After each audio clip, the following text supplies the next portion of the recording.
পাথারকান্দির জামিরালা গ্রামে প্রায় 7.5 ফুট লম্বা একটি বিশাল অজগর সাপ উদ্ধারকে ঘিরে চাঞ্চল্য ছড়িয়েছে।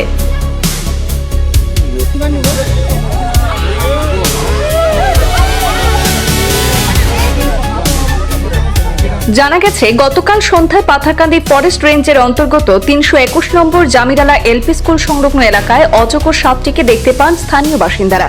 জনবসতিপূর্ণ এলাকায় বড় আকারের অজগর দেখতে পেয়ে স্বাভাবিকভাবেই বিষয়টি নিয়ে উদ্বেগ তৈরি হয় স্থানীয়দের মধ্যে।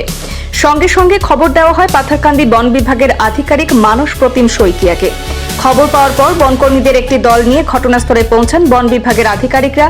এরপর বনকর্মীদের তৎপরতায় অজগর সাপটিকে নিরাপদে উদ্ধার করা হয়।